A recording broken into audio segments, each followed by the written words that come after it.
vai indianizar um pouco. Hoje a gente vai indianizar um pouquinho também, porque precisa, junto com o aquilombamento. E bem-vindo, obrigada, pessoal. O pessoal vai chegando, viu, Gilza e Wagner? É uma turma de 30 e poucas pessoas.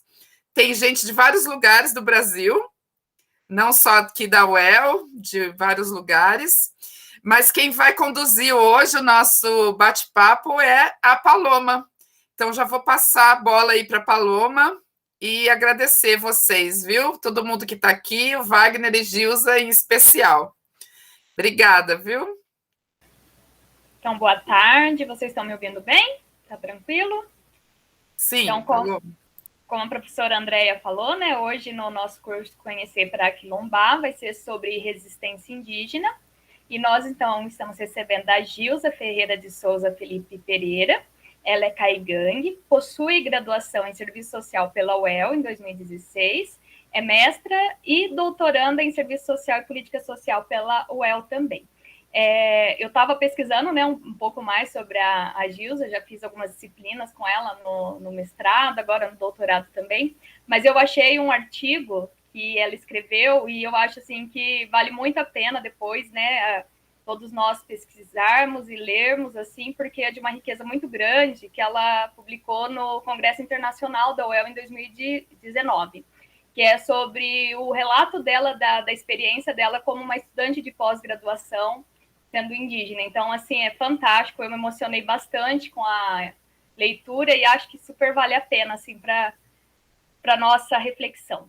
E também, né, estamos recebendo o professor Wagner Roberto do Amaral, que possui graduação também em Serviço Social pela UEL, fez mestrado em Educação pela Universidade Estadual Paulista Júlio de Mesquita Filho, em 2003, é doutor em Educação pela Universidade Federal do Paraná, atualmente ele é professor associado do Departamento de Serviço Social e docente pesquisador do Programa de Pós-Graduação em Serviço Social e Política Social pela Universidade Estadual de Londrina.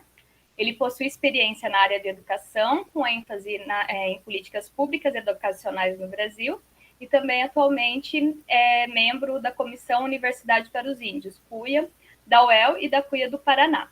Então, sejam bem-vindos, fiquem bastante à vontade para fazer a fala de vocês, e posteriormente daí terá, então, espaço para perguntas. Muito obrigada por aceitarem o convite, sejam bem-vindos.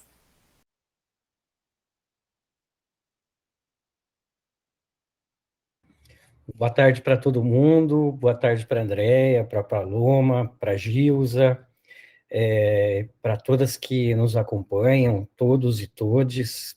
É uma satisfação enorme estar aqui com vocês, um processo de aquilombamento, né, da universidade, mas não só dela, de nós próprios, dos nossos coletivos, e espero que a gente possa contribuir com vocês. Muito obrigado pelo convite. Eu indicaria, pela lógica, né, que a Gilza pudesse começar, pois a indígena do grupo é ela.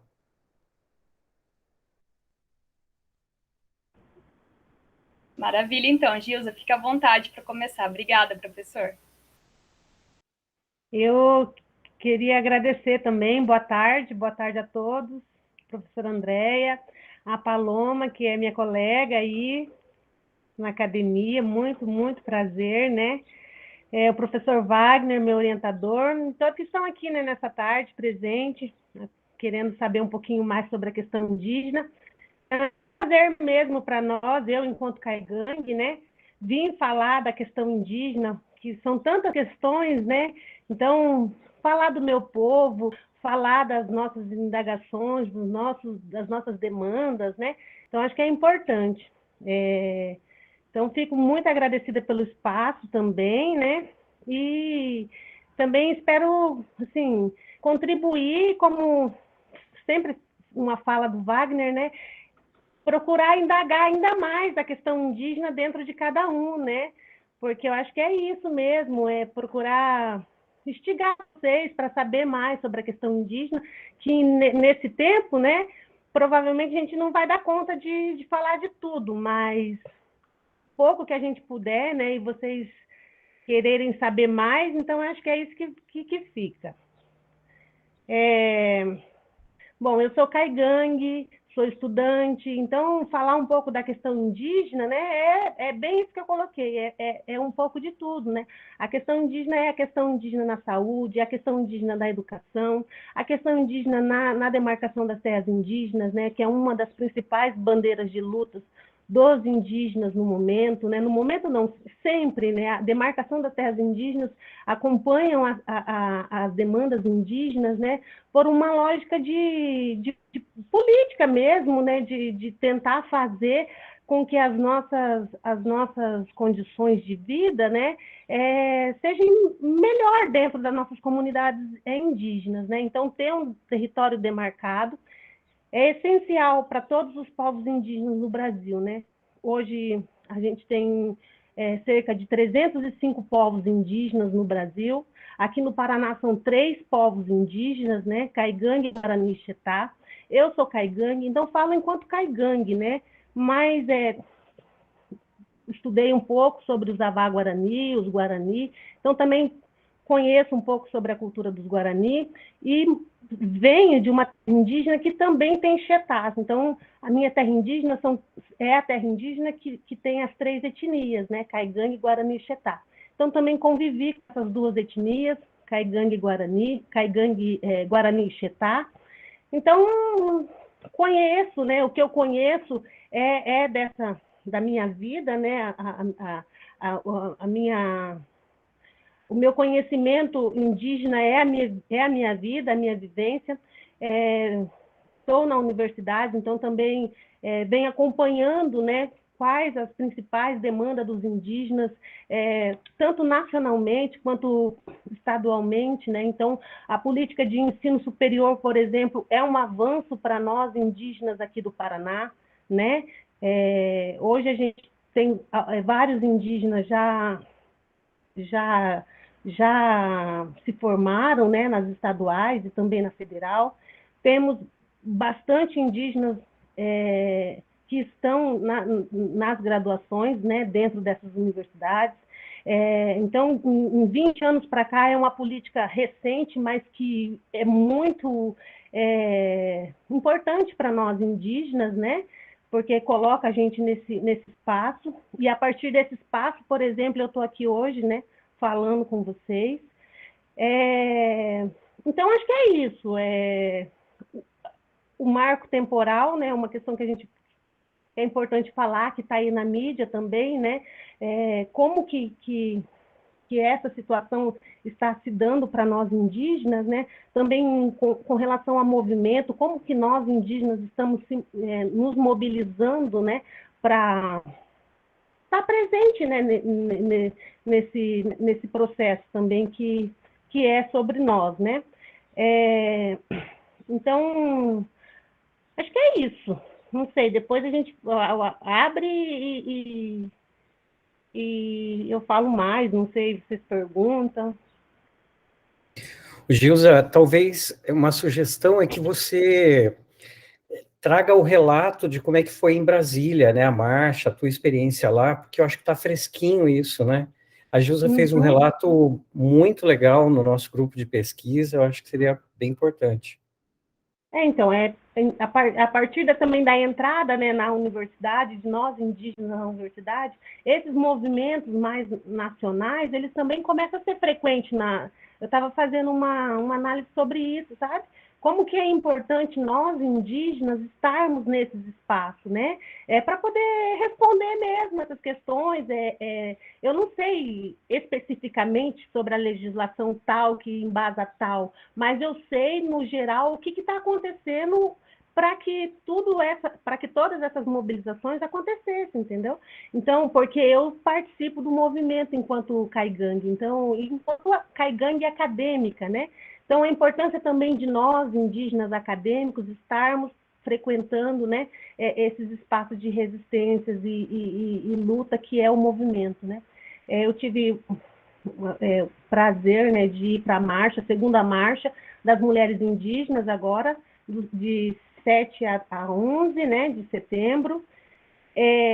A segunda marcha organizada por mulheres indígenas de todo o Brasil, então, na coordenação está Sônia Guajajara, Célia Chacriabá, a Puir, a Nanco Itá, Josi Caingangue, Ana Paté.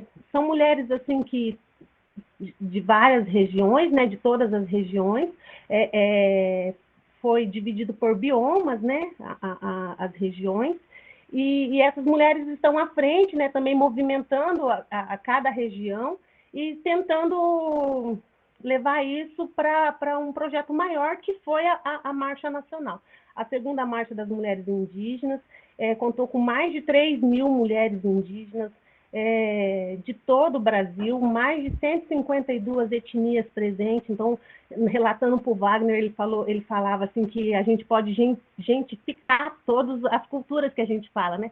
As 305 povos indígenas, então lá na marcha tinha 150 etnias diferentes, né? E dava para ver, porque é uma diversidade muito vasta, assim, muito colorida, né? Muito artesanal, muito espiritual, né? Então, foi um prazer enorme ter participado, né? Ter também essa consciência de querer organizar ainda mais as mulheres indígenas para estar nesse espaço. A organização foi fantástica, assim, contou com muitos colaboradores, muitos apoiadores, né, não indígenas. A Igreja Católica foi uma das principais, né, apoiadoras, por conta do CIMI, que tem um comitê já exclusivo que atende os indígenas, né? E então esses apoiadores foram fundamentais para manter essa semana de evento na marcha. Coincidiu, né, com a situação caótica que a gente está vivendo no nosso país, né? E bem foi a Semana da Independência, então estava muito alvoroçado, né, a situação em Brasília. A orientação primária era a gente ir para a Esplanada, né, na quarta-feira, no dia 9. A gente acabou não indo por conta justamente do que estava acontecendo em Brasília naquele momento, né? A gente conseguiu fazer a marcha na sexta-feira. A gente fez um percurso curto até a Praça do Galdino, mas as mulheres indígenas muito conscientes, assim, do momento, sabe? Do momento mesmo, né? A gente está num momento muito difícil, eu acho, assim, para o Brasil, e conseguir mobilizar 3.000 mulheres indígenas para estar lá, sabe? Com pautas específicas e muito necessárias. Então, acho que é consciência mesmo. Então, acho que as mulheres indígenas estão muito mesmo conscientes, e a marcha demonstrou isso, né? Fizemos mais de 3 testes para Covid, então tinha a tenda da saúde tradicional, da saúde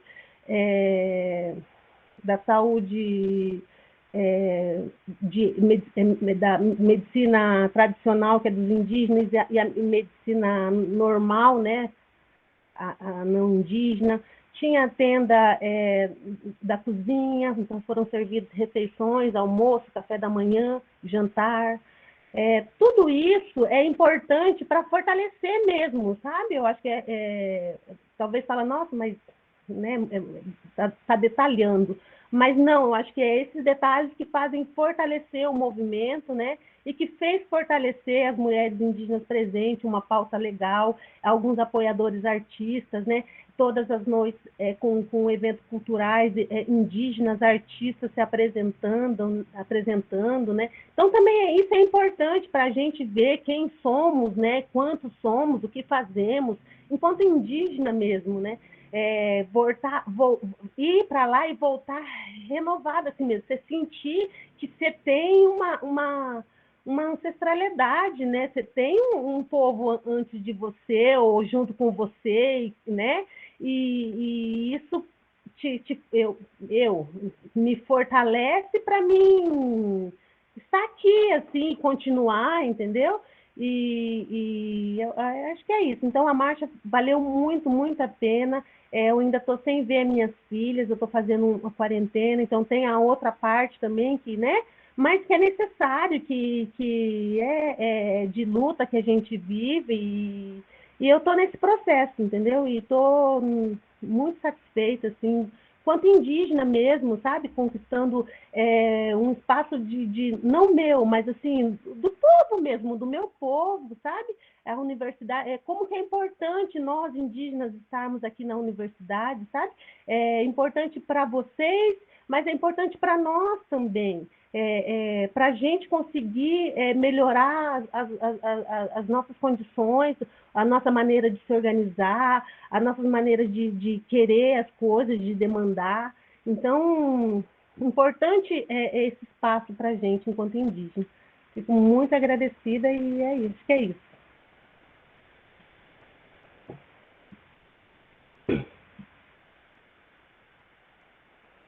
Então, acho que a gente faz assim, a gente traz instigações e daí abre, pode ser? E depois a gente fala mais um pouco. Que bom que a Gilza falou um pouco mais agora, porque a máquina de lavar acabou de terminar a batida. Parecia que tinha um helicóptero aqui dentro do apartamento. Mas é isso, estamos em casa, né? Então, quero pegar um gancho aí nesse relato da Gilza, dizer, então, que acho que nós estamos numa lida já faz algum tempo, imagino que como vocês, pensando que universidade é essa que nós temos e a universidade que nós queremos, né? Aquilombar a universidade, imagino que deva ser justamente essa reflexão, passa por aí, né? Que lugar é este que nós queremos aquilombar, que nós queremos indianizar, que nós queremos cainganguizar, né? Nós temos uma caingangue aqui no grupo, ou guaranizar, enfim, eu acho que essa é uma questão importante. E aí acho que a gente vem nessa lida, eu, Gilza, e mais um coletivo, né, de estudantes, agora Isabela, as duas Isabelas estão nessa sala, e outras pessoas que foram se agregando, né, indígenas e não indígenas. E no lugar de onde eu falo, então, é da CUIA, né, como a Paloma já citou, que é a Comissão Universidade para os Índios. Eu não sou caingangue, nem sou guarani, né, não sou indígena, mas eu sou um aliado, um parceiro, um companheiro nesse processo, né? Então, a causa indígena também é minha causa, como deveria ser de toda a sociedade brasileira e de toda a Latinoamérica, né? Olhando para essa porção do planeta. Então, a gente já vem se instigando há muito tempo em pensar como é que os indígenas e as indígenas vêm ocupando esse espaço. Entendendo, então, que nós estamos falando do Paraná, e o Paraná foi o primeiro estado do país, da federação, a garantir vagas suplementares para indígenas. Isso foi em 2001.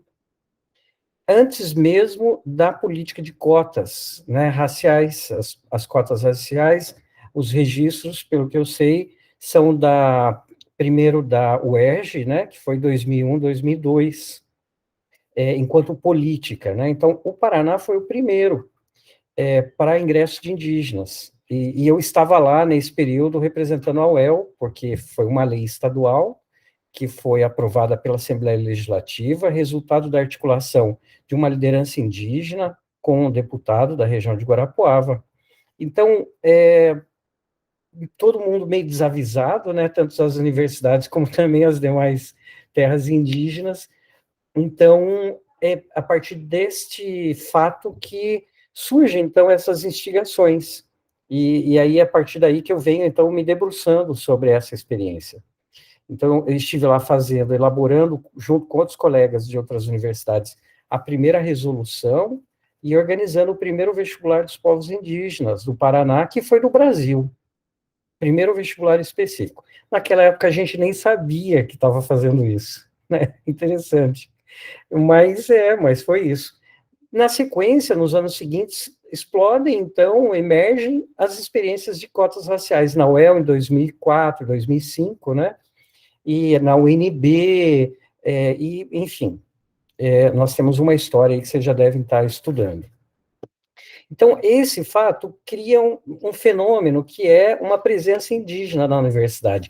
E a gente começa, ao mesmo tempo que tem que acompanhar, a gente tem, da conta da permanência, a gente também tem que refletir sobre isso, né? O sujeito que é ontológico e que é gnoseológico, que é epistêmico, fazendo as duas coisas ao mesmo tempo. É o que a gente faz a todo momento, é o que a gente está fazendo aqui, né? A Gilza agora teve o doutorado aprovado para pesquisar a questão do auxílio permanência, da Bolsa Indígena. Agora, em outubro, início de outubro, vai acontecer o primeiro Fórum Nacional de Educação Superior Indígena e Quilombola do Brasil. Então, estudantes indígenas e quilombolas vão se reunir em Brasília para discutir a Bolsa Permanência, que é um benefício instituído pelo governo federal e que não está sendo executado, né, nesse governo federal.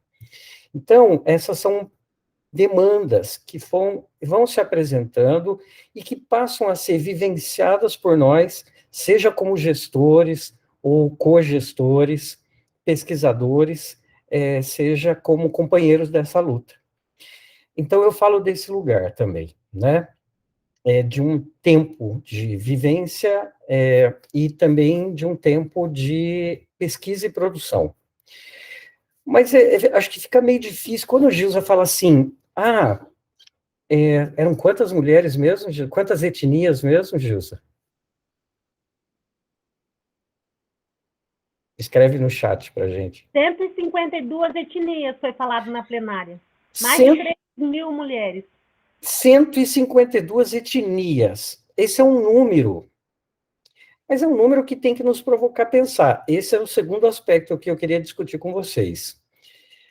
É que quando a Gilza fala tem 152 etnias, estiveram em Brasília, a gente tem que pensar que são 152 dentro de um universo de 305 povos indígenas. O último censo, há 11 anos atrás, indicou que no Brasil existiam 305 povos diferentes. Vou falar de novo, tá? 305 povos indígenas diferentes, falantes de 274 línguas diferentes, só indígenas, sem contar a língua portuguesa, o inglês, o espanhol, enfim, os italianos da vida, os ucranianos da vida, né, os alemãos da vida, que tem nesse país. 274 línguas diferentes. Então, esse dado, que é estatístico, é científico, nos provoca a pensar que, na nossa formação escolar, mentiram para a gente.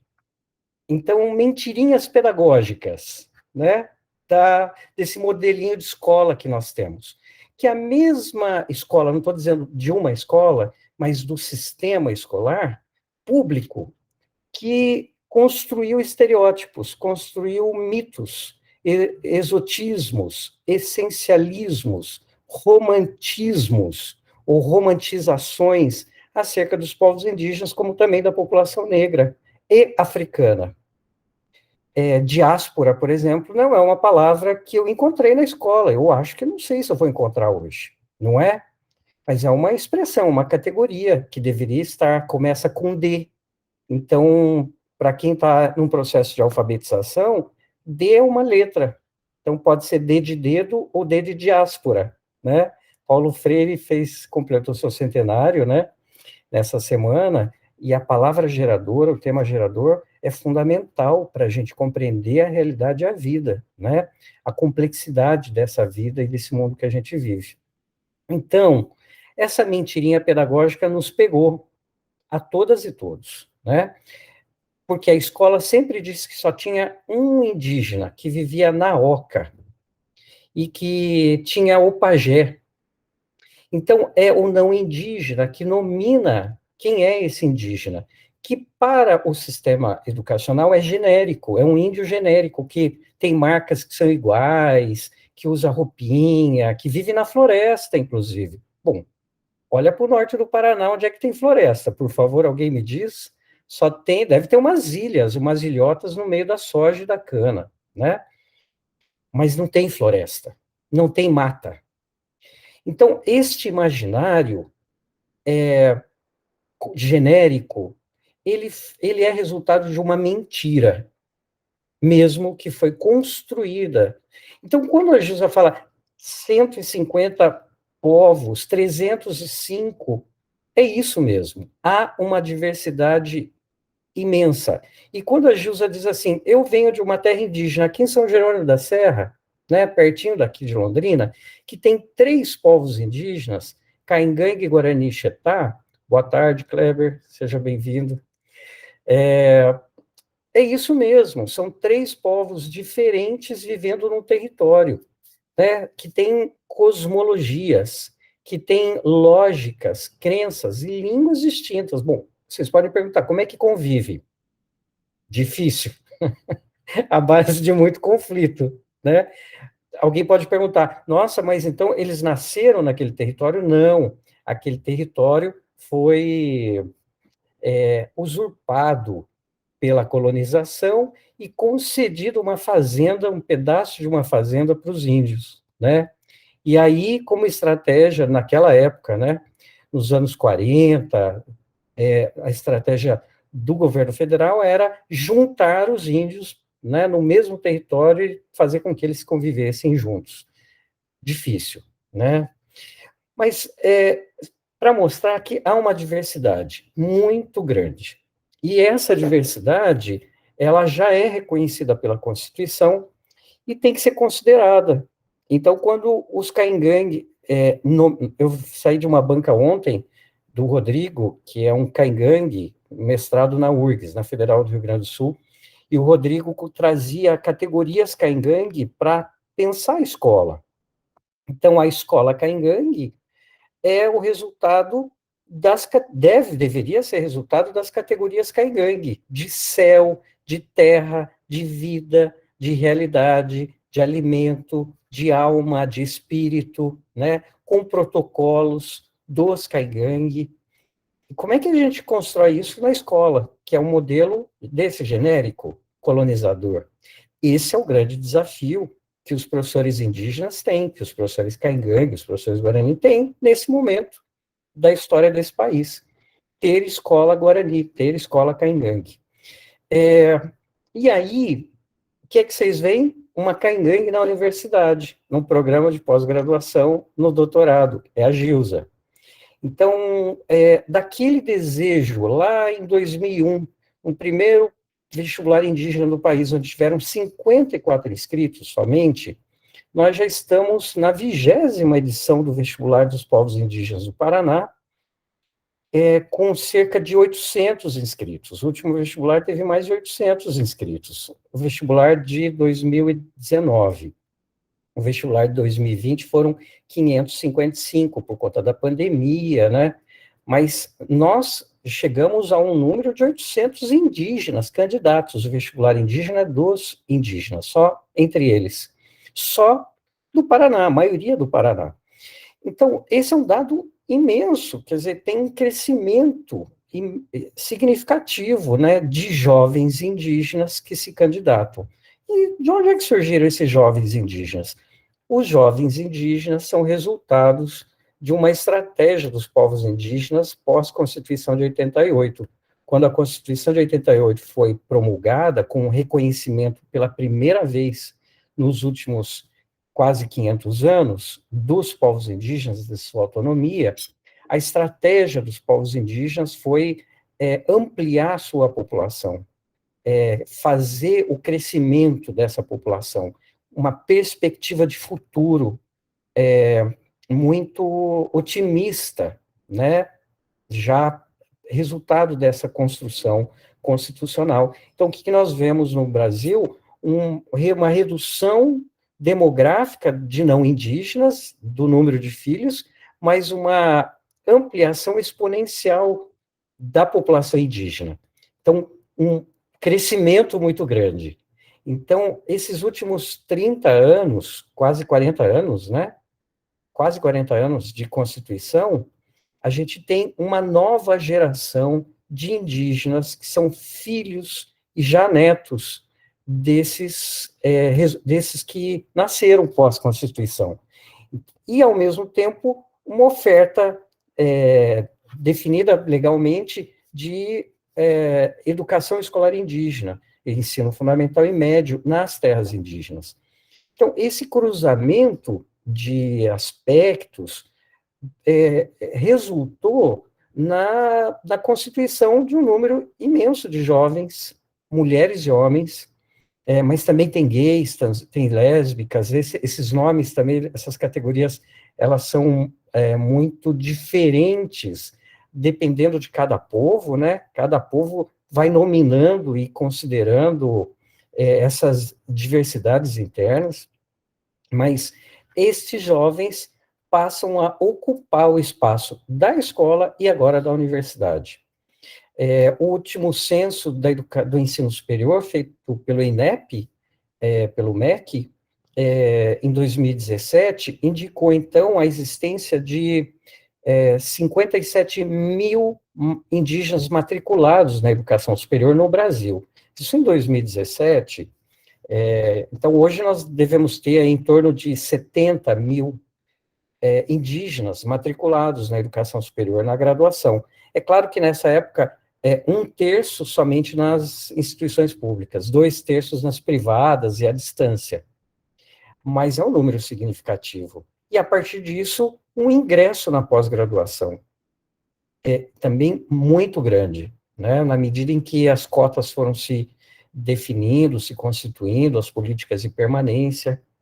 Então, esse é o dado. E acho que a tarefa, nesse momento, é entender que fronteiras são essas que os intelectuais indígenas, sei que vocês trabalharam com intelectuais negras e negros, né?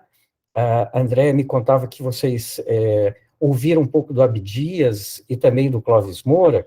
Então, o que nós temos nesse momento é uma emergência de novos intelectuais indígenas, orgânicos, se fizéssemos uma associação com o pensamento gramsciano, orgânicos do seu povo, falando a partir do chão de suas comunidades ou do trânsito junto às comunidades. Então, quando Gilza se lança em Brasília e Andarilha, pelas cores, pelos cheiros, pelos espíritos, pelos encantados que estavam lá, fortalecendo a luta das mulheres indígenas, é como se essa mistura também compusesse parte da sua formação acadêmica, né? Dessa força que se mescla com as forças da academia, que a gente vai encontrar. Esse grupo é um espaço de potência, né? De confluência, de inquietações, de debates. Então, a construção das intelectuais e dos intelectuais indígenas é uma grande novidade, porque, de fato, há 30 anos atrás, digamos que há 20 anos atrás, não se tinha este sonho de ter políticas afirmativas, né? O máximo era o magistério indígena, o ensino fundamental, a escola do primário, do Fundamental 1, lá na escola. Então, isso impulsiona, isso gera novas crises, novas inquietações, contradições. Por quê? Porque a universidade, essa que nós temos, ela não foi constituída para os indígenas, e também para os negros, nem para os quilombolas, e nem para os trabalhadores e trabalhadoras, e nem para as lésbicas, travestis, transexuais, principalmente aquelas que pertencem a uma classe social que não foi contemplada pela universidade. Então, ocupar a universidade significa uma das grandes tarefas que eu vejo e percebo para esse movimento indígena de formar essa nova geração. Então, uma nova geração de guerreiras e guerreiros, e que, nesse momento, se apropriam da academia. Então, a universidade como um instrumento de luta, de resistência, né? E aí, um lugar de fronteira, de fronteira étnica e social, porque é também na universidade que eles vão encontrar os parentes, as parentes. Então, é ser caingangue dialogando com o Guarani, mas é também, na terra da Gilza, lá no território da Gilza, você pode ter um pai caingangue e uma mãe Guarani, ou vice-versa. E aí isso gera também uma crise identitária, né? Uma questão. E na universidade, eu escutei muito isso da Gilza, várias vezes. Ela dizia, foi na universidade que eu me reconheci indígena, porque na aldeia eu já era. Ainda que nunca tivessem dito, né? Na escola me olhavam meio estranho, com preconceito, mas não tinha força, né, para resistir. Mas é na universidade que eu me reconheci, fui reconhecida como indígena. E aí, isso que a antropologia fala muito, né, tem um antropólogo muito interessante, Roberto Cardoso de Oliveira, que ele vai dizer, né, desse contraste, no contraste, no espelho, né, no outro que você se vê.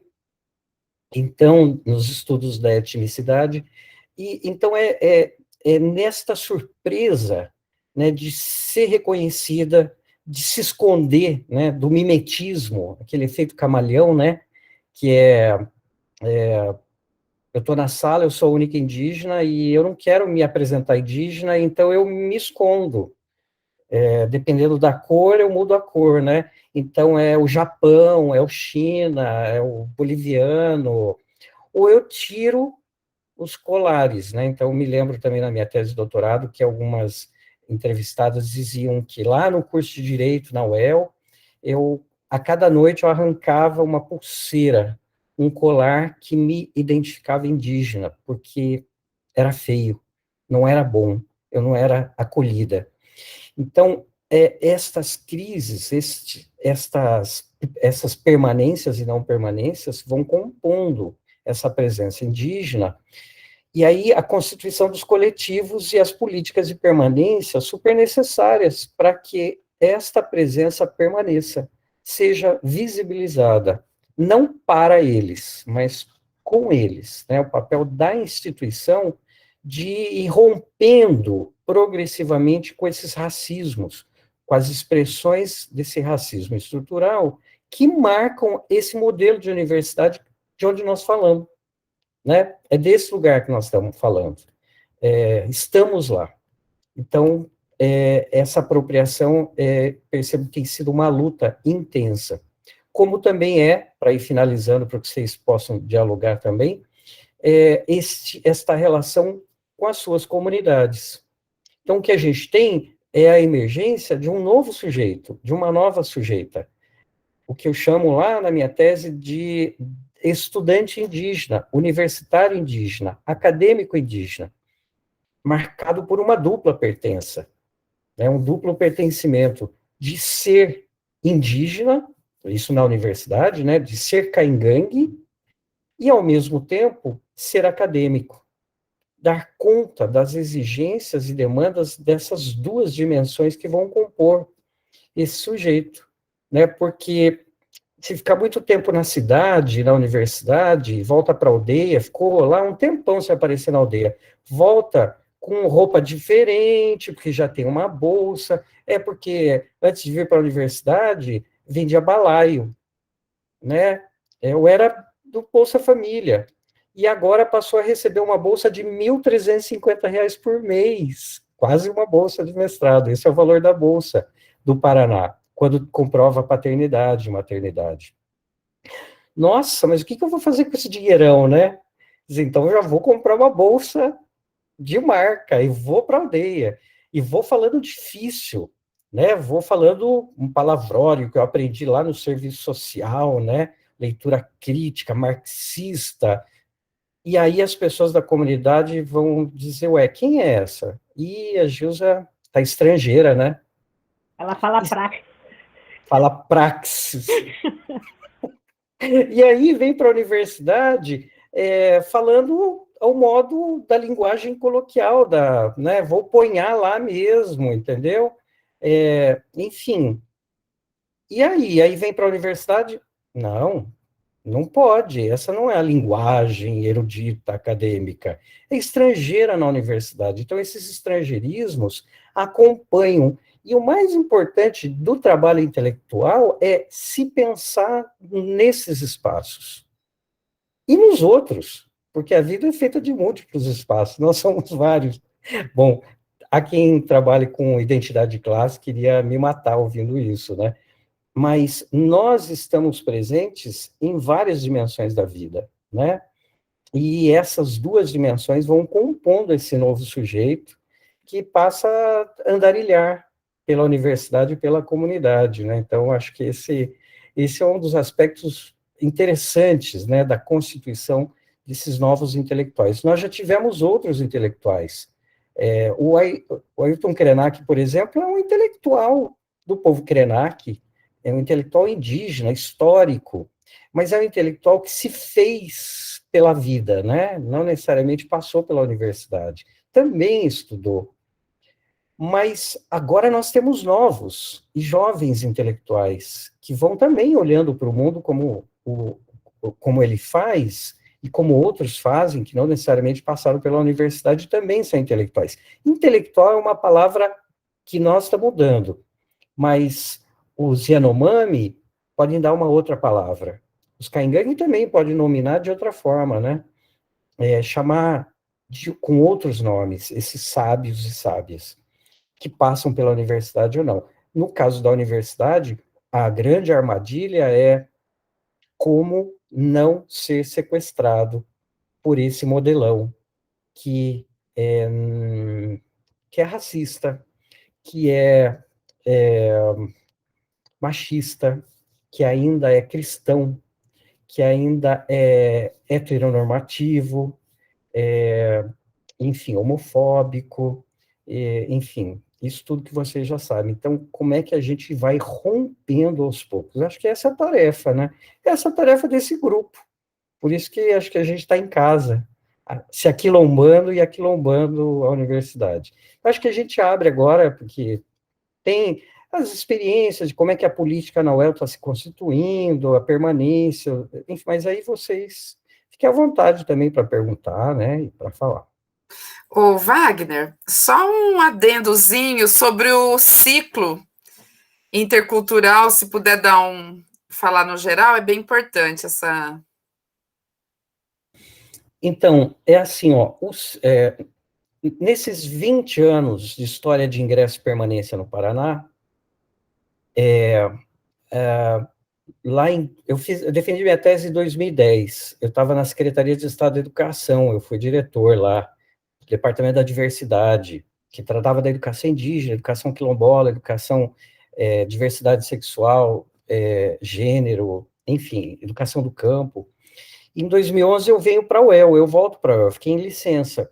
E aí, a partir desse momento, 2011, 2012, e também foi nesse período que eu defendi minha tese, doutorado, sobre a trajetória dos acadêmicos indígenas. Então, a gente foi reunindo, nesse início da década passada, um grupo, um coletivo de companheiras e companheiros na universidade para olhar a permanência. E aí, a primeira coisa que a gente faz é de olhar os dados estatísticos, né, sistematizar. E a gente leva um susto. Nós descobrimos que mais de 50% dos indígenas que ingressaram, são 6 vagas anuais, na UEL e nas outras universidades estaduais. Dos que ingressaram na UEL, mais de 50% tinham evadido, não estavam mais. Isso é um fenômeno. Como é que você mata mais de 50% dos que ingressaram?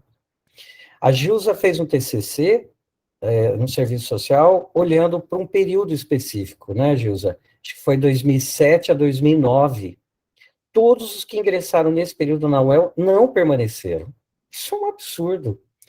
E aí a gente vai olhar e perceber que tinham vários aspectos, né? Desde a escolha do curso, a escolha da instituição, a distância, dificuldades de permanecer na cidade, mas tinha uma que para mim, era uma das mais significativas. A galera dizia assim, índio é quietinho mesmo. Ai, é muito tímido, né? O imaginário, sabe? Os indígenas todos são quietinhos. Como assim quietinhos? Aí você vai na aldeia, povo falante, liderança, tá lá no asfalto, parando rodovia, como quietinho.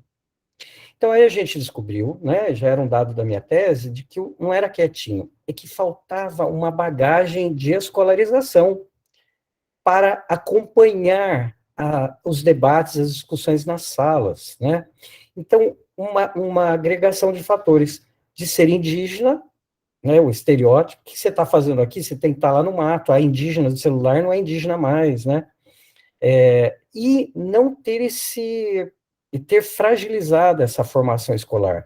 Então, era necessário alterar isso, e a gente cria na UEL, em 2013, o Ciclo Intercultural de Iniciação Acadêmica de Estudantes Indígenas.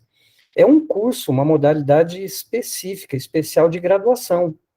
Então, os 6 ingressantes, os que passam no vestibular indígena e optam pela UEL, então tem um dia que eles vêm fazer a matrícula, isso nas outras 6 universidades também. É nesse dia da matrícula que ele escolhe o curso de graduação.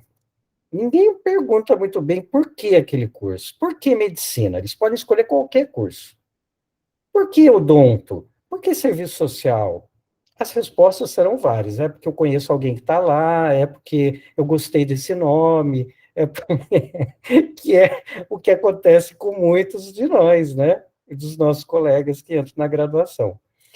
E aí, só no percurso é que vai descobrir que não necessariamente é isso. Então, o ciclo é um curso, uma modalidade especial de graduação de 1 ano. Então, os 6 ingressantes indígenas permanecem juntos na mesma sala, na mesma turma, todas as noites, no CESA, que é o nosso centro onde está o serviço social na UEL, para quem é de fora, né, da UEL, de Londrina. Então, a gente tem um currículo, uma proposta curricular diferenciada, organizada em eixos temáticos, né, são temas geradores, a cada bimestre. Então, agora nós iniciamos o ano letivo na UEL, em agosto, e o primeiro eixo temático é terra e identidade, o segundo é ciências e saúde, o terceiro é cidadania e sustentabilidade, e o quarto é cotidiano acadêmico. E aí, no ciclo que esse acadêmico, esse estudante, ele vai retomando conteúdos do ensino médio, que serão fundamentais para esse percurso acadêmico, também vai aprendendo, se apropriando da linguagem da escrita acadêmica. Então, como é que é ter acesso a um artigo, um livro, sistematizar, resenhar, apresentar um seminário, construir síntese, elaborar texto para evento, né? O que é a norma da BNT? Quer dizer, o que é isso, né? Como é que se escreve academicamente, se lê academicamente? Mas é também no ciclo que esses estudantes vão debater sobre o seu pertencimento. O que é ser caingangue, o que é ser guarani, que histórias são essas que foram contadas sobre eles, o que a própria literatura fala de nós, o que nós falamos sobre nós, as nossas comunidades. Então, é pesquisa, produção. Nós estamos agora no primeiro eixo, a gente trabalha com autobiografia étnico-comunitária, que também é uma coisa que a gente inventou lá, e que deu certo. Tem muito a ver com essa questão do duplo pertencimento étnico-comunitário, né, que eu trabalho também na minha tese, pertencimento acadêmico, mas é o momento que os acadêmicos vão fazer pesquisa nas suas comunidades, com os parentes, trazem foto, trazem relatos, vídeos, e tem uma equipe do jornalismo, com a professora Mônica, que é uma companheira lá do ciclo, que trabalha nos laboratórios, a edição do vídeo, produção de grafismo, o que é um grafismo, quais são os grafismos, caingangue, guarani, marcas identitárias, e os nomes caingangue, os nomes guarani, é muito intenso. E o final, por exemplo, do primeiro bimestre, cada estudante tem a tarefa de apresentar o seu vídeo, né, um documentário mesmo, e esse vídeo está no YouTube, na qual eu passo depois o link. E também produzir um texto sobre o processo, como é que foi essa descoberta de si, das suas histórias. Nós estamos já na 8ª turma do ciclo, né, a 8ª turma, e tem sido uma experiência muito legal. Ao longo desse ano, os estudantes também vão escolhendo o curso. Indicam 3 opções, no início a gente vai proseando, agora eles foram para a Feira das Profissões, e aí eles têm até o final do ano para definir o curso. E lá no último bimestre, no quarto, que é o cotidiano acadêmico, eles vão para esses cursos indicados. E aí esse é o momento do choque. Antes de eles fazem uma análise da matriz curricular, conhecem as disciplinas, a dinâmica do curso, se é integral, se é parcial, e vão e experimentam. E se não gostarem, vamos para o outro, até escolher. Então, aí, tendo desempenho suficiente, porque aí o ciclo também é um curso que prevê frequência, desempenho, eles vão para o curso que eles escolhem. Tendo a clareza de que eles não estão indo para um curso indígena, eles estão indo para um curso convencional, numa universidade convencional, e que a saga deles começa a partir desse ingresso no curso. Mas, a partir disso, um dado que é muito, do resultado do ciclo, para finalizar, e para vocês falarem e perguntarem, é de que nós da CUIA, que é essa comissão que acompanha os indígenas, a gente constrói um vínculo afetivo com esses estudantes, a gente passa a conhecê-los e eles a nós, elas a nós. E o mais importante, eles vão se organizando coletivamente. Então, hoje nós temos uma associação, uma articulação dos estudantes indígenas da UEL, um coletivo estudantil, muito bem articulado, né? Porque eles passaram a se conhecer. Porque antes, eles iam para os cursos e se espalhavam, não se encontravam.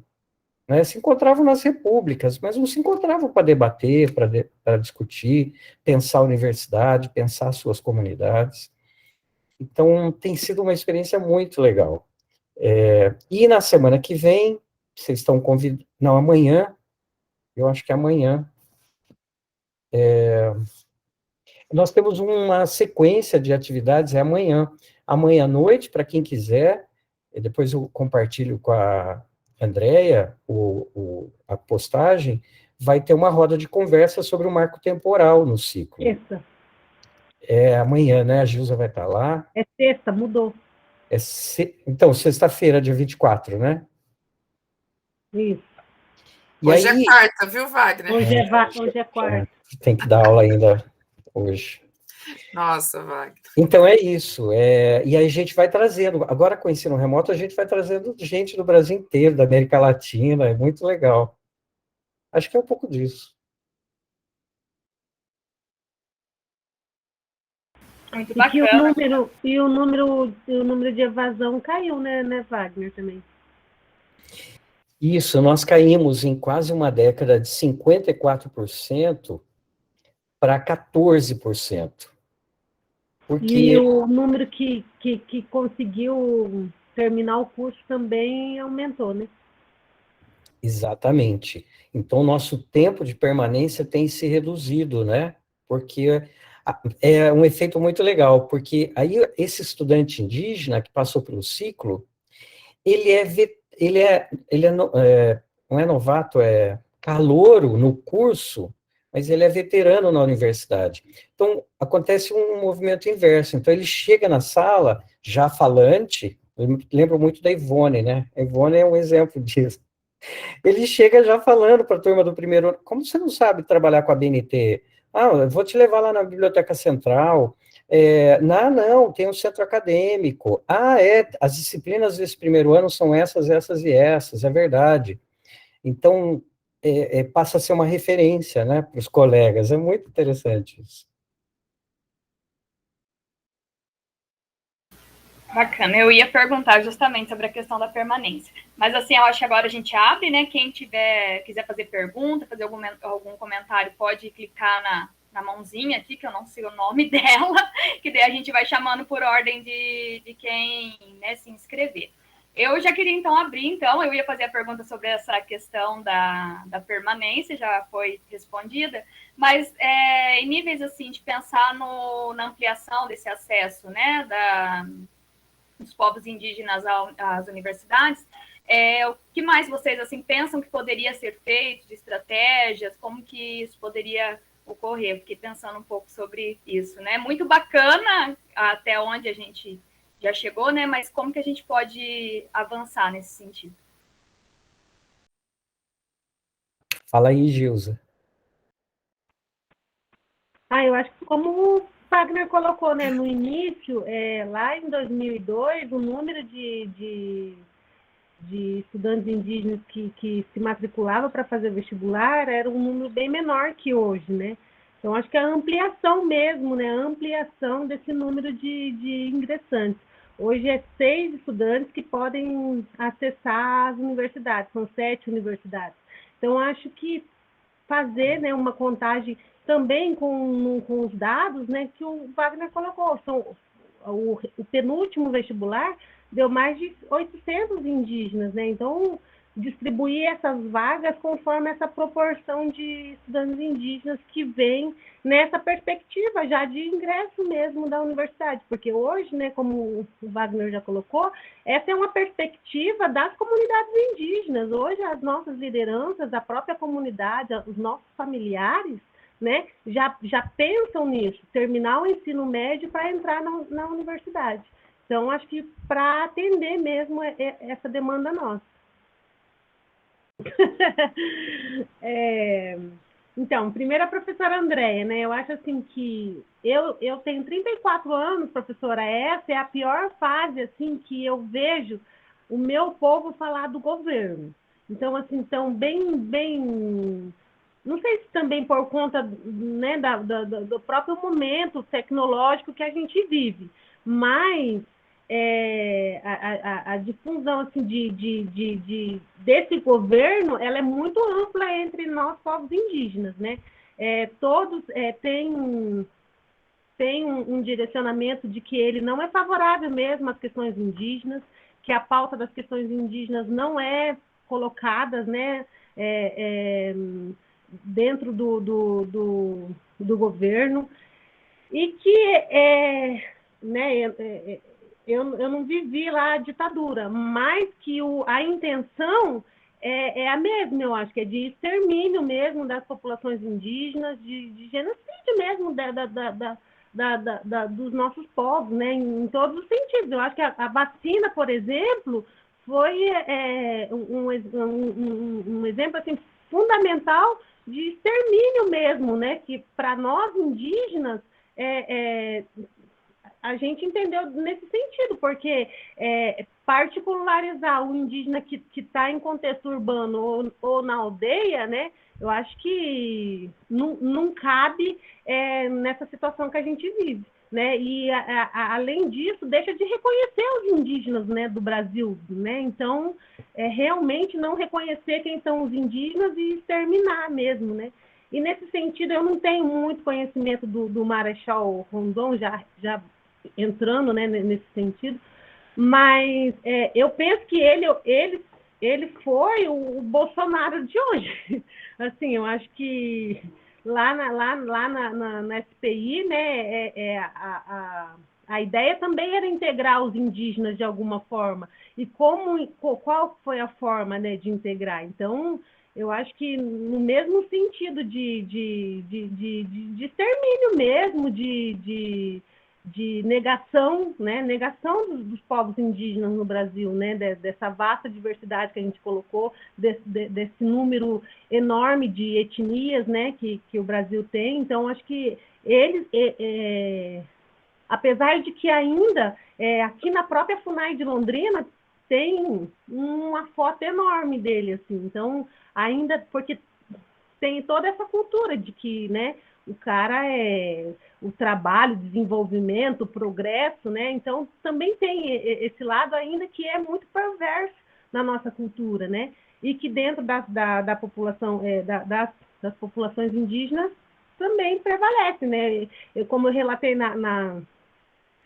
no projeto que a gente está, sobre a marcha, uma das falas que a gente mais ouviu quando a gente estava fazendo a marcha era: vão trabalhar, seus índios vagabundos, vocês não trabalham, não faz nada, sexta-feira fica aí, vão trabalhar. Então, né, isso eu acho que mostra bem o pensamento, né, que a elite tem sobre as populações indígenas, né? E quem está na elite hoje está no comando e está exterminando em todos os sentidos, né? O desmatamento, né? A gente está vendo aí, e ainda uma falácia do nosso presidente, né? Lá falando uma coisa que não existe, né? Na própria marcha foi mostrado números, colocado, falado de pessoas, né? As parentes trouxeram os parentes que morreram porque estavam lá na luta, no combate frente a frente mesmo, os garimpeiros, e não só os garimpeiros, os caras que têm dinheiro mesmo, né? Então é uma máfia que é para extermínio das populações indígenas. Com relação ao feminismo indígena, né? Eu discuti isso um pouco na minha dissertação. Eu falei sobre as mulheres Avá-Guarani, né? Então, trouxe um pouco sobre isso, não aprofundei, porque o recorte também era educação superior, né? Mas o que foi, né, que eu consegui pesquisar e o que na própria vivência, né, a minha vivência enquanto caigangue, enquanto mulher indígena, enquanto mulher também que participa dos movimentos indígenas, né, é isso, é que a pauta feminista, ela nos invisibiliza, né, como você falou, a gente não tem visibilidade. E também a gente, muitas vezes, não se reconhece nessas pautas, porque as nossas demandas são outras, né? Ou temos outras especificidades, né? Então, eu acho que nesse sentido ainda a gente não equiparou ao feminismo eurocêntrico, né? Eu acho. E acho que é isso. Foi isso, né? E o retorno, com relação ao retorno. Eu acho que, assim, quando a gente sai da aldeia, quando eu saí da aldeia, eu tinha uma ideia de retorno, de chegar na universidade, me formar em 4 anos, talvez, né? E retornar para a comunidade, sendo profissional. O retorno, eu acho que tem muito a ver com o curso que você escolhe, né? Por exemplo, a área hoje a gente estava no projeto falando sobre isso. A área das licenciaturas tem uma maior contratação dentro das comunidades indígenas por conta dessa política mesmo de educação estadual, que já está bem, né, avançada no nosso estado. Então, as contratações estão acontecendo, seja, né, mesmo que seja pelo PSS, mas elas ainda acontecem dentro da escola indígena, né? A área da saúde também há uma contratação por conta da saúde indígena, que já tem uma estrutura, as comunidades indígenas aqui geralmente já têm uma estrutura, a estrutura da saúde indígena nacional também, né, mesmo que tenha a gente está passando por um momento muito triste de reestruturação da saúde indígena, né? Mas ainda há uma estrutura dentro das comunidades indígenas. E, por conta disso, há também contratações de indígenas, né? A minha área, que é assistência, ela ainda não tem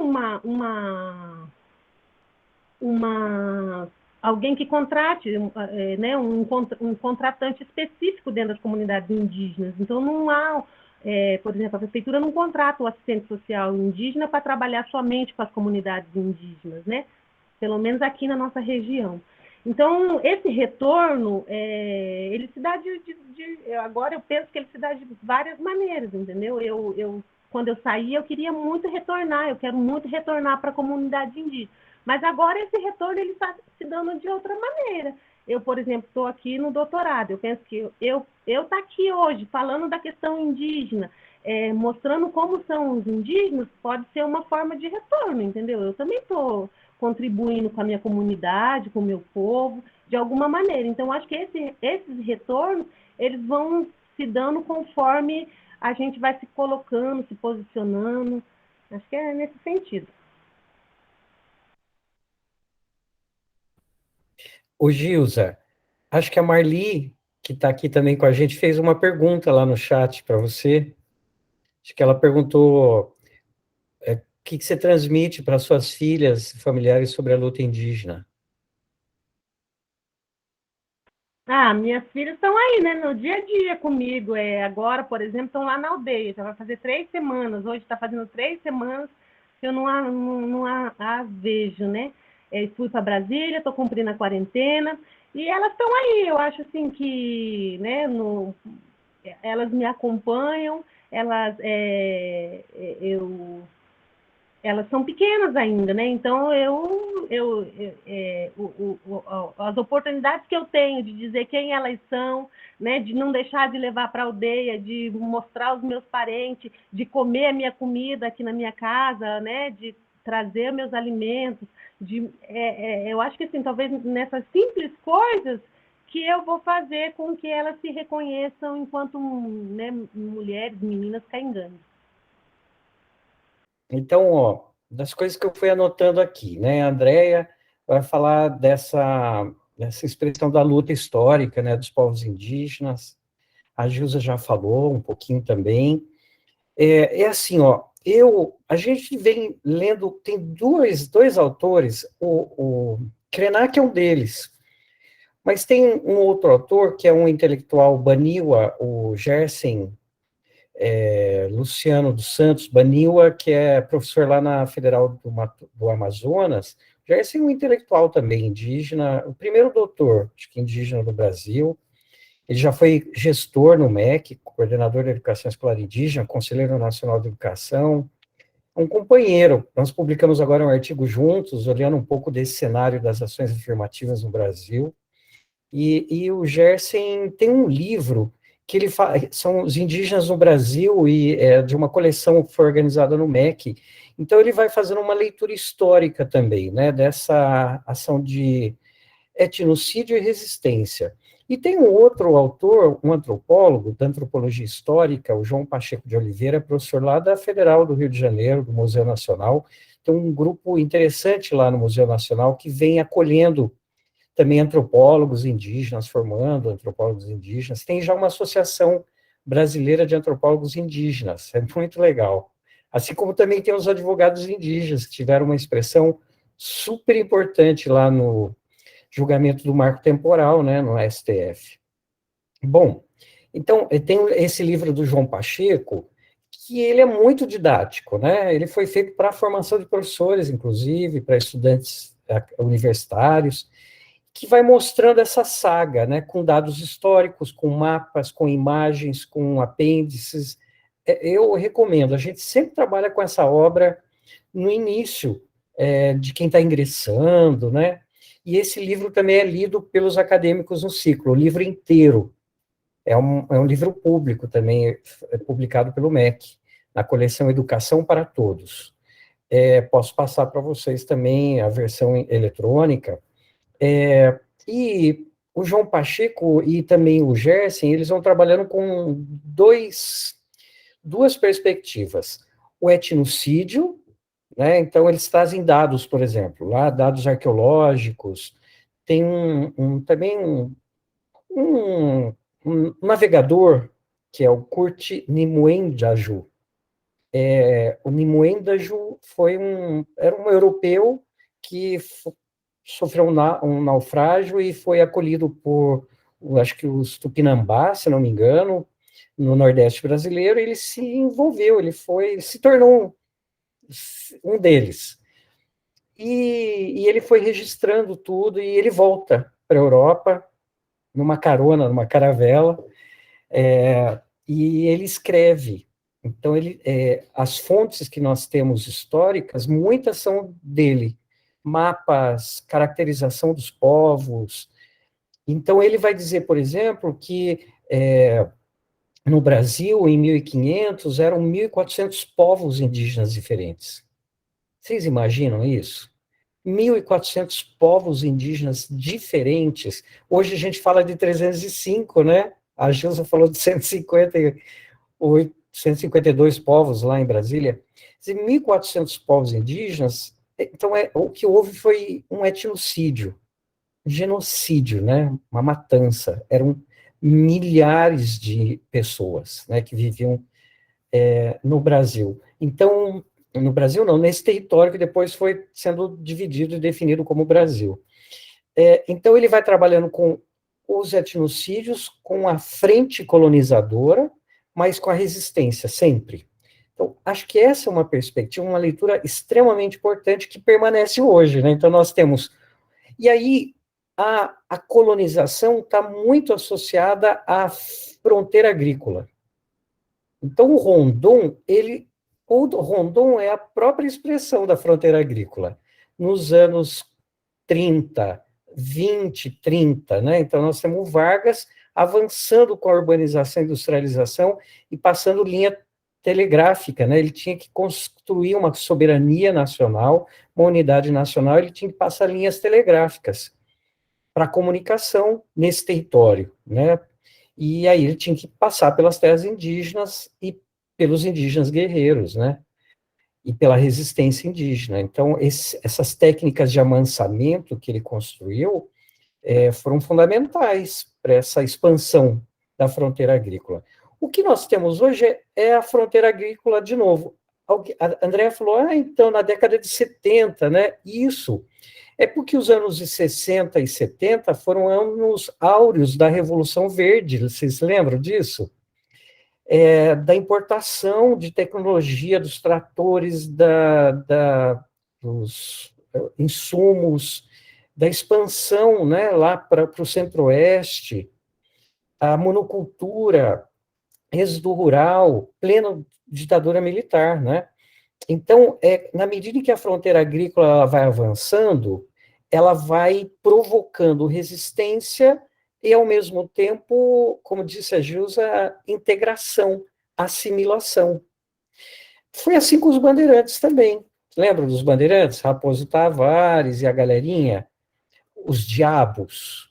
Então, os arautos da perversidade, do massacre, é isso também, expansão, invasão, né? Invasão, assalto, crime, assassinato, genocídio, é isso. Então, o que nós vemos hoje é isso. Então, o discurso ontem desse famigerado foi isso. Então, quando ele citou os índios, vamos utilizar os seus territórios. Os índios querem utilizar os seus territórios. É isso. Então, é uma assimilação, uma nova versão do assimilacionismo, né, de alguém que é de uma postura conservadora fascista, nefasta.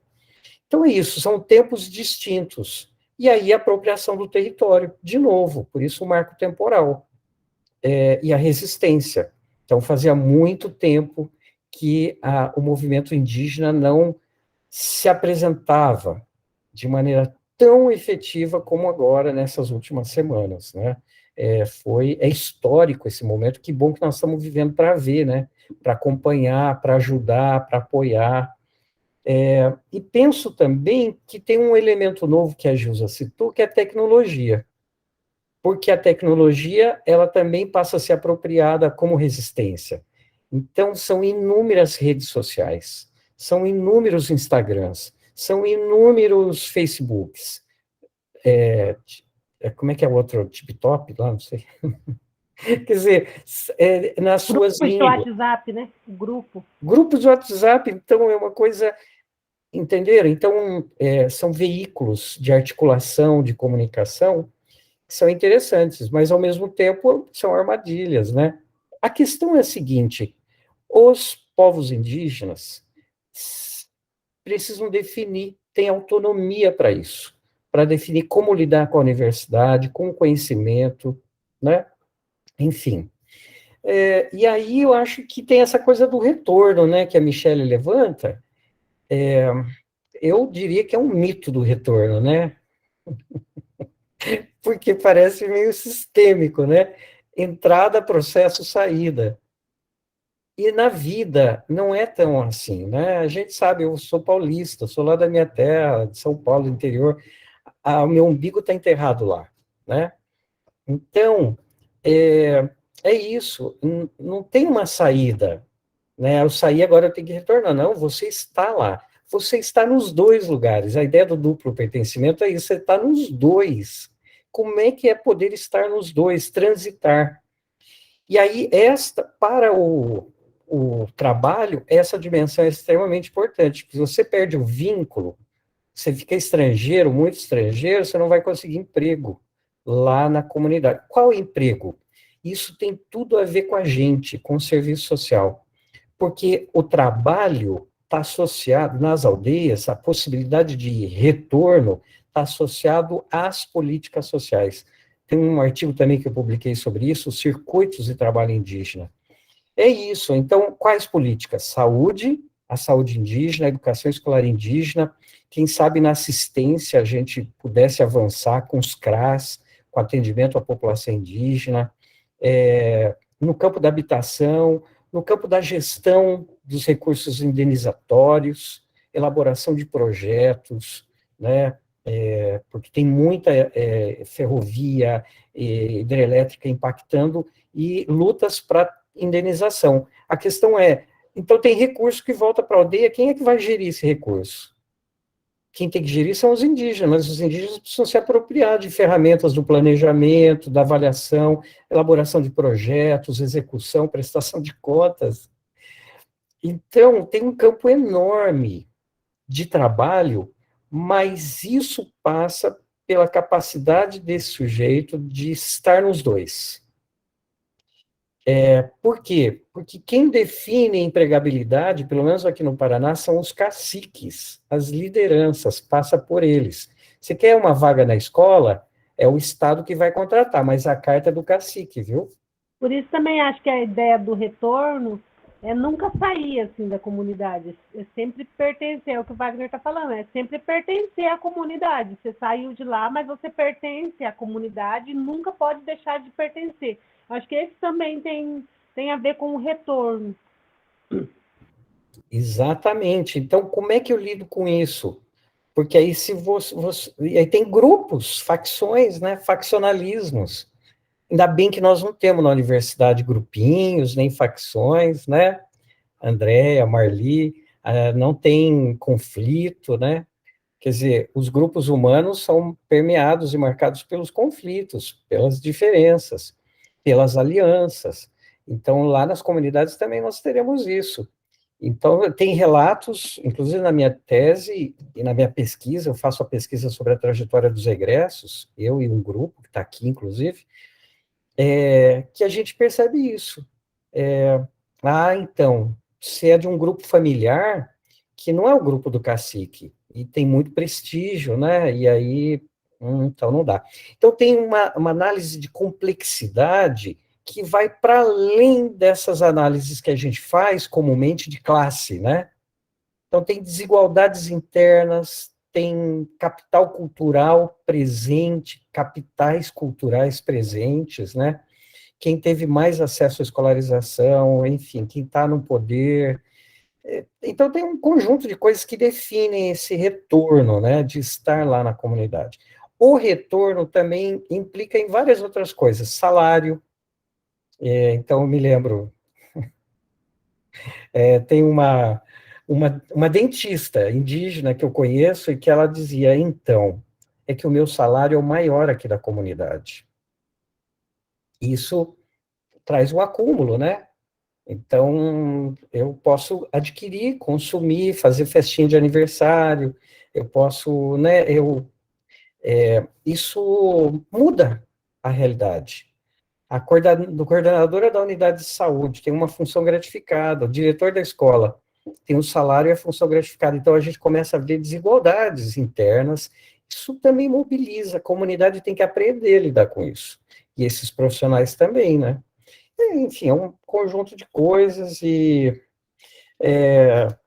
eu acho que tem uma outra questão que a Gilza, quando o Marli pergunta das filhas, né, da Gilza, eu acho que tem uma questão que é da identidade também, né? Fortalecer a identidade é muito, refletir sobre a identidade e fortalecer é muito interessante, porque as filhas da Gilza são negras, né? Porque o companheiro da Gilza é negro, a mãe da Gilza também.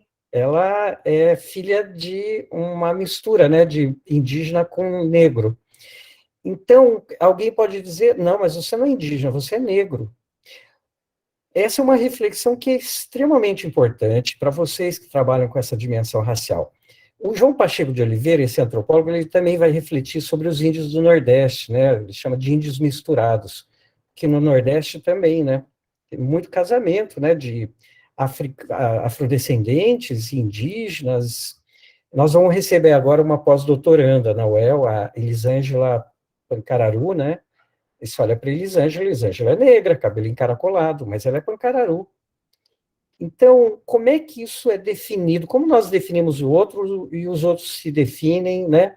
Isso é muito importante. Estratégia de resistência, de ocupação dos territórios, enfim, tem um conjunto também de complexidades que são importantes da gente avançar e seguir discutindo, e como a religião, né, a Karima levantou, né, também.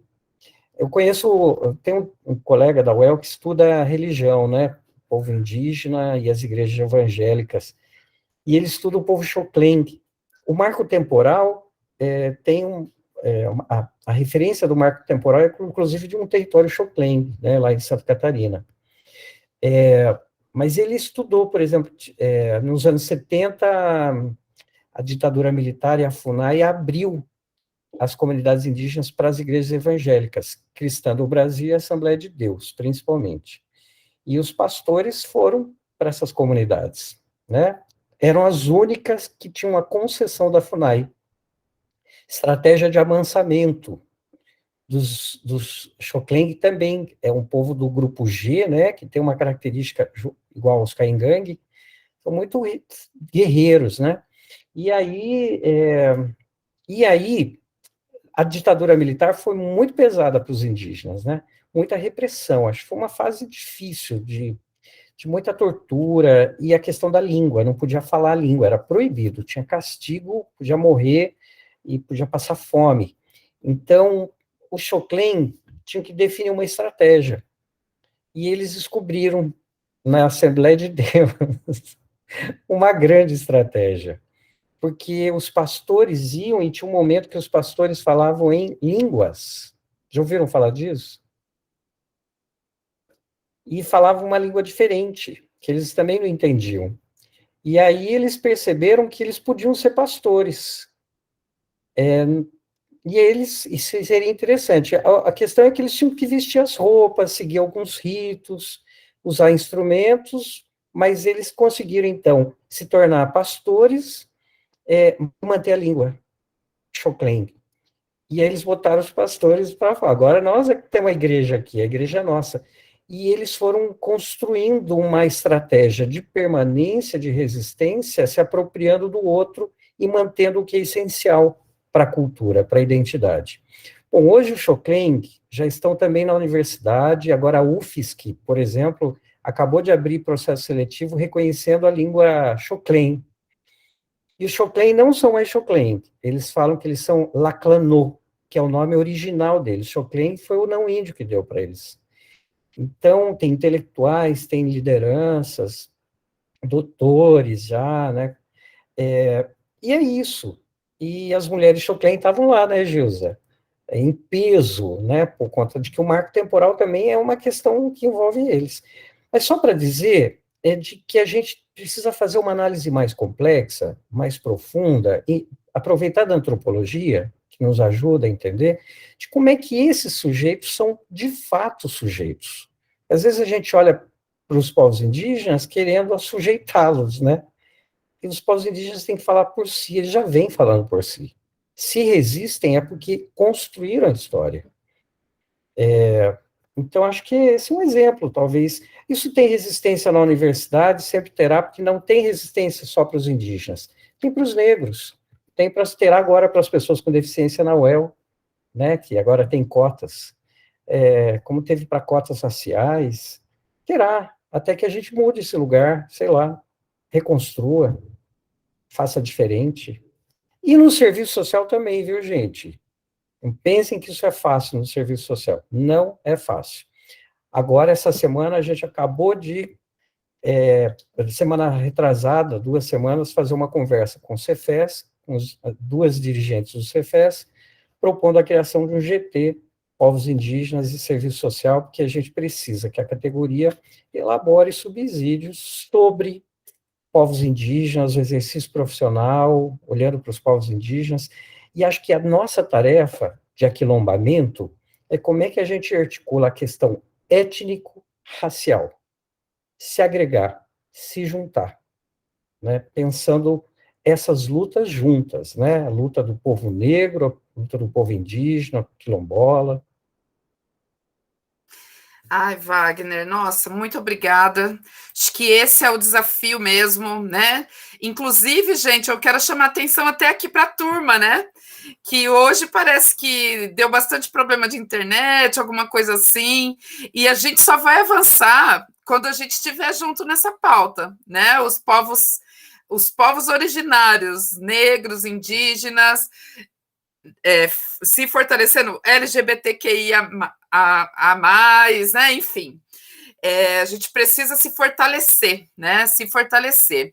E quando a gente vai lá e lê o Frantz Fanon e faz uma análise da questão do racismo, do colonialismo, também vale para pensar a questão indígena, né? Então a gente precisa ir fazendo essas conexões, né? Acho que e o movimento negro pautando e defendendo o ensino da história indígena também, e o movimento indígena defendendo o ensino da história afro-brasileira. Então, acho que a gente avança muito nesse sentido, né? A gente avança muito como brasileiro em luta, né? E resistência. Até assim, só para fechar uma frase aqui, que é do Krenak, pensando nisso, ele fala assim: quando nós falamos da terra, nós não falamos de um sítio, de uma fazenda ou de um latifúndio. Nós falamos do planeta como um organismo vivo. Nós somos filhos desse organismo vivo e nós ficamos de pé. Acho que é uma mensagem, né? Uma mensagem para a gente. Quero agradecer, Wagner e Gilza. Muito obrigado por dedicarem um tempo de vocês tão precioso, né? Para trocar aqui com a gente, para nos ensinar, né, possibilitar esse momento de troca. Acho que a maioria das pessoas presentes nesse curso debate a questão racial, questão negra, né? E vocês vindo para cá acende várias outras lampadinhas aqui, ó, de coisa para a gente buscar, né, avançar e aprimorar. Quero pedir só para vocês darem um tchau, né, e agradecer. A Gilza e o Wagner pode falar alguma coisinha, uma última palavra, e agradeço quem ficou até o final. Semana que vem, o último encontro, e vai ser uma aula que eu vou tratar, né? Então, e aí a gente também se despede do curso também, semana que vem, tá? Vocês sabem que eu não sou especialista em Beatriz do Nascimento, mas eu vou me dedicar para a gente poder se aproximar um pouco do pensamento dela semana que vem. Wagner e Gilza, se quiserem dar um tchau.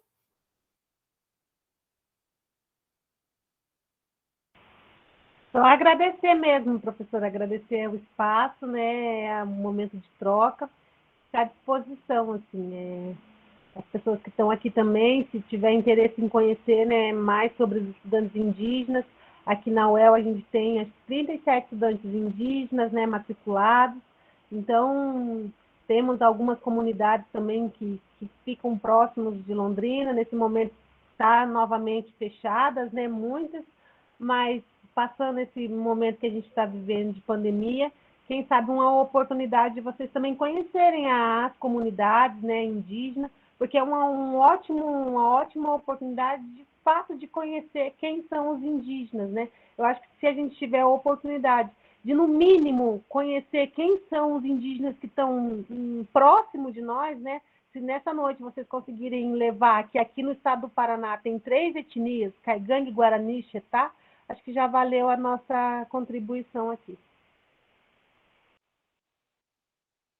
Também quero agradecer pelo convite, parabenizar a iniciativa da Andrea em compor esse grupo e o envolvimento de vocês, né, o compromisso super importante. As questões fazem a gente pensar num monte de coisa também, eu saí pensando num mundo de coisa. Dizer que tem uma tarefa que é de garantir, viabilizar a presença de docentes e pesquisadoras e pesquisadores negros indígenas nas universidades. Então, ter a Andrea, ter a Marli com a gente, já é, por si, uma presença de resistência, né? O que a gente quer ainda é que a Gilza venha ser professora com a gente, né? Um dia, quem sabe, e muitas outras indígenas que estejam aí já envolvidas, implicadas.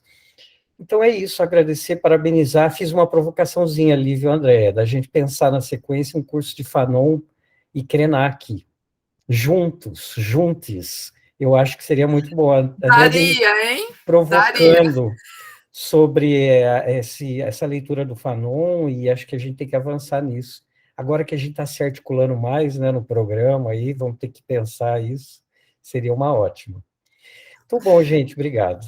Valeu, Wagner, bom trabalho. Valeu, Gilza, bom descanso, bom trabalho também. Valeu todo mundo. Quem tem aula, boa aula. E assim a gente vai de novo fechando o nosso meio de semana. Obrigadão, pessoal. Bom descanso para todo mundo. Até quarta que vem. Beijo. Até mais. Tchau, tchau.